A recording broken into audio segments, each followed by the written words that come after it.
नमस्ते, Memon fast news में आप सभी का फिर से एक बार स्वागत। जामा मस्जिद ट्रस्ट वसई के नए और पुराने ट्रस्टियों के बीच आपसी विवाद। फायदा लेता है तो वो ट्रस्ट में रह नहीं सकता है। तो इस सूरत के अंदर जब उन्होंने डिनाई कर दिया था, इनकार कर दिया था, तो हमने ये वक्फ बोर्ड में उनका जो केस चला और केस के अंदर मेरे वकील निसार अहमद खान ने उससे जो ज़बानी ली, वो ज़बानी की ये कॉपी है जो कि मैंने कोर्ट में दाखिल किया, जिसमें याया तला पटेल ने बाकायदा कबूल किया है कि हाँ मैं टेनेंट हूँ और मैं ट्रस्ट के दोनों फ्लैट ट्रस्ट को रिटर्न कर दूंगा और लेकिन ट्रस्टीशिप नहीं छोड़ूंगा।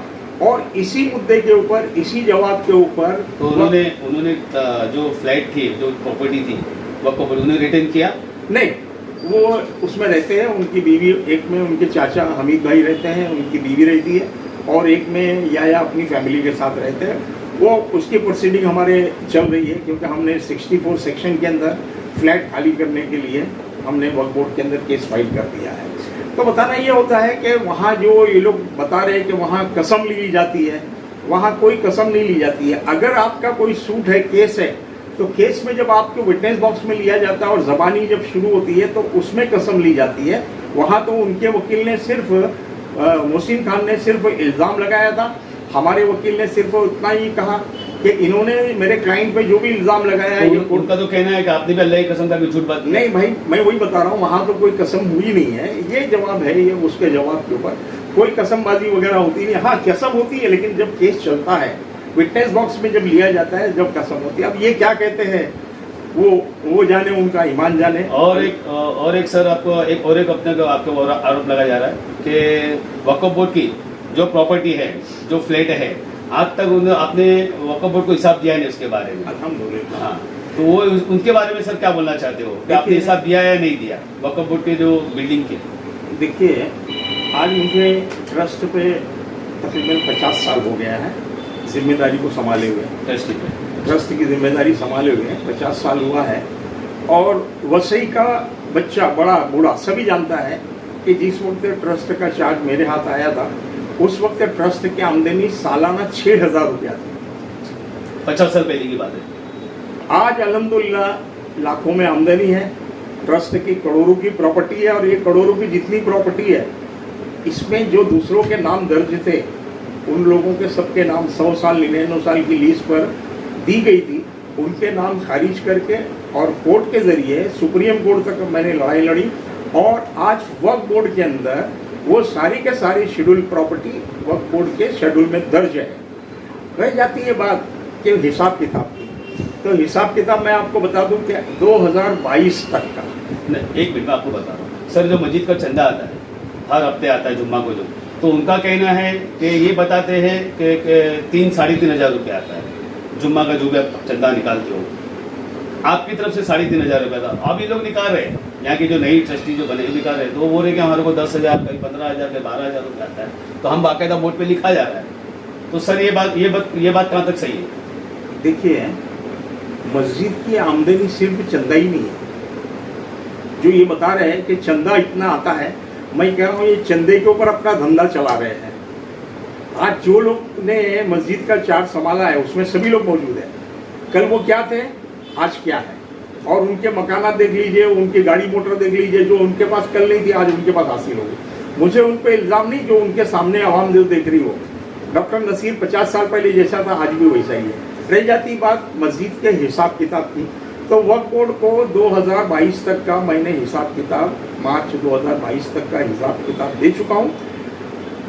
23 और 24 ये 2 साल का अकाउंट मेरा हिसाब देना बाकी है। कल वक्फ बोर्ड में उसके सिलसिले में मेरी बात, उसके पहले का आपने जो हिसाब दिया उसके सब पेपर है आपके पास? हाँ अल्हम्दुलिल्लाह, सब जो कंट्रीब्यूशन चेक पेमेंट मैंने भरा हूँ वक्फ बोर्ड का, वो मेरे पास है। वो कोर्ट में मैंने सब पेश कर चुका हूँ और वो सारी चीज़ें क्लियर हो गई है। अब रह जाता है, इन्होंने मस्जिद की मैंने इमारत ज़मीनें बेच दी, ये भी इल्ज़ाम उन्होंने लगाया। फ्लैटें बेच दी। हाँ, वो सब आपने नहीं किया, वो आपका भी इल्ज़ाम, वो मेरे ऊपर इल्ज़ाम है। उस पर वक्फ बोर्ड ने तहकीकात कर चुका है, और तहकीकात चेक करने के बाद में अभी ये 23 अप्रैल को वक्फ बोर्ड के अंदर हेयरिंग थी। उस हेयरिंग में वक्फ बोर्ड के जो वहाँ पर लीगल एडवाइज़र है, वो खुद कहते हैं कि आपके ऊपर 70 की कार्रवाई चल रही है, लेकिन हम लोग खुद परेशान है कि सामने वाले कुछ आपके खिलाफ में सबूत नहीं दे रहे कि भाई आप डॉक्टर नसीर ने जमीन, अरे डॉक्टर नसीर ने 1 इंच भी अगर किसी को जमीन बेचा है तो वो मुझे बता दे, मैं उसी दिन इस्तीफा दे दूंगा। अगर किसी ने ये बता दे कि डॉक्टर, जबकि भारवाड़ की जो जमीन है कोर्ट के पास में है, उस जमीन के मामले में बिल्डरों ने 80 करोड़ के अंदर वो जमीन खरीदी थी और उसके अंदर 5 करोड़ रुपया मुझे दिया गया। बाकायदा डाबरे वकील ने जो किताब लिखी है उस किताब के अंदर उसका जिक्र है। लेकिन अल्लाह का एहसान और करम है कि मेरे को अल्लाह ताला ने जब 6 फुट की ज़मीन दे दी है, वो मेरे लिए काफ़ी है। दुनिया की दौलत दुनिया में छोड़ के जाना है। तो ये इल्ज़ामात लगाना उन लोगों का काम है जो बताते खुद उनका किरदार जैसा है वैसा वो दूसरे को समझते हैं। अल्लाह का एहसान और करम है कि आज तक का मैंने जो भी ट्रस्ट के लिए काम किए वो अल्लाह को हाजिर और नाजिर जानकर किया हूँ। और मुझे इस बात का यकीन है कि आज तक का मुझसे ऐसी कोई गलती और सजा नहीं हुई है जिसके लिए मैं अल्लाह के यहाँ पे मेरी पकड़ हो। अब रह जाती है बात कि इंसान से छोटी मोटी गलती होती है, लेकिन ये आप उसको पकड़ के बैठ जाएंगे। सर और एक ऐसा आपने ये लगाया था इन्होंने एग्जाम, क्योंकि अपना कोरीवाड़ा मस्जिद कब्रस्तान था, उसमें आपने कुछ लकड़े वगैरह बेच डाला था, वो भी आपने कुछ केस किया था और उन्होंने कुछ आपने केस किए थे उनके ऊपर। और दूसरी बात कोई दरगाह आपने कोई कब्र थी या दरगाह थी जो भी आपने तोड़ा था, उसके बारे में वो भी इल्जाम है आपके बारे में, तो सर उसके बारे में थोड़ा सा क्या है? देखिए पहली बात तो ये है कि कब्रस्तान का जो सामान था, लकड़े वगैरह लकड़े और काफ़ी सामान था, मेरे बगैर परमिशन के याया तलहा पटेल ने बेच दिया और मुझे उसका इल्म नहीं हुआ। उसका इल्म जब कब्रस्तान का गोरखन शाहब सिकंदर शेख ने मुझे जब बताया और उसने बाकायदा कोर्ट से मुझे एफिडेविट करके दिया। कौन शाहब सिकंदर शेख उसने देने, साहब ने जब दिया तो देने के बाद में मैंने उसकी कंप्लेंट किया था, लेकिन उसके अंदर पुलिस को इन लोगों ने मैनेज करके और पुलिस ने वो मेरी कंपनी जो थी वो निकाल दी। रह जाती है दूसरी बात, कब्रस्तान के अंदर मैंने दरगाह तोड़ी। आज अल्हम्दुलिल्लाह मेरे मातहत के अंदर 5 मज़ारें हैं, 5 दरगाहें हैं। उसको बेहतर से बेहतर बनाने की मैं, देखिए अकायद का मसला अपनी जगह है। आपका अगर अकीदा दरगाह से है तो आप दरगाह की परस्तिश करिए, मैं अल्लाह के उसके आगे सजदा सऊ होना जानता हूँ। अब उन लोगों ने जिसके बारे में ये कहा है उसके बारे में मैं आपको बता दूं कि ये जामा मस्जिद को लगकर जो बिल्डिंग है कब्रिस्तान में, जो मज़ार तोड़ने का मामला है, वो मैं आपको बता दूं कि वो मज़ार नहीं बल्कि कब्र थी। मस्जिद के बगल में जो बशीर चाल है, बशीर चाल के बशीर अंसारी और सिद्दीक अंसारी, ये 2 भाई थे। 1952 या 58 के अंदर सिद्दीक भाई ने फांसी लेके इंतकाल कर गए थे और उनके भाई ने, बशीर भाई ने वहाँ कब्र बनाई थी, पुराने पुख्ता कब्र। उसका बाकायदा मेरे पास लेटर है और लेटर के बाद कब्रिस्तान का जो काम चल रहा था उस काम के अंदर JCB का धक्का लगने के बाद में वो टूट गया। टूटी भी थी लेकिन वो और टूट गई। उसमें ये हो गया कि किसी ने शरारतन उसका वीडियो बना लिया और वीडियो बना के वायरल कर दिया कि डॉक्टर नसीर ने मज़ार तोड़ दिया।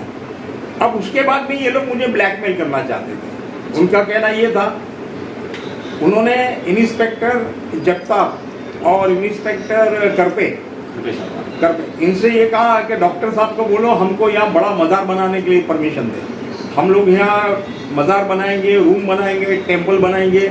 और अब मैं समझ गया इनका मकसद क्या है, लेकिन मैंने उनसे कहा कि ये मेरे पास में पुरावा है कि ये सिद्दीक सेठ की कब्र है और उनके लोग भिवंडी में आज भी मौजूद हैं।